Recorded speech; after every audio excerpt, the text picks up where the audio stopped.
In today's video, I'm going to teach you how to relink missing assets and textures using the Project Asset Inspector.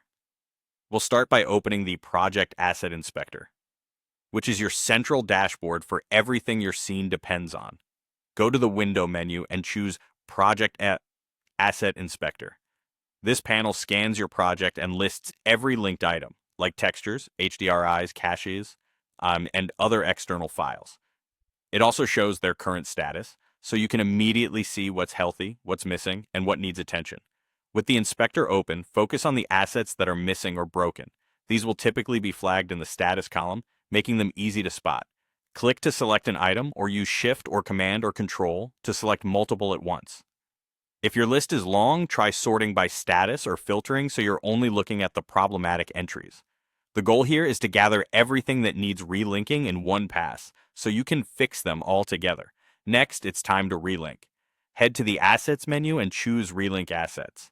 When prompted, pick the folder that contains your missing texture files or other asset types.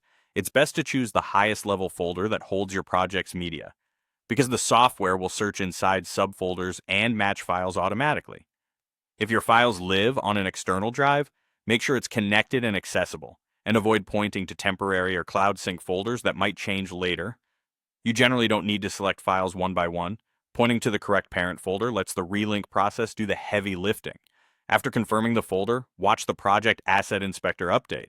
A successful relink will flip the status to a green checkmark, and you should see your materials and textures reappear in the viewport and render previews. Give the interface a moment to refresh thumbnails if needed. If any items remain unresolved, double-check that the file names haven't changed or that you selected the right directory, then run the relink again with the correct location. Finally, save your project to lock in these new paths for future sessions. A regular save right now ensures everything you just relinked stays connected the next time you open the file. For peace of mind, you can make an incremental save so you have a fallback version. That's it. By using the Project Asset Inspector to identify issues, relinking them from the Assets menu, verifying the green checkmarks, and saving your work, you'll keep your scene clean, predictable, and render ready.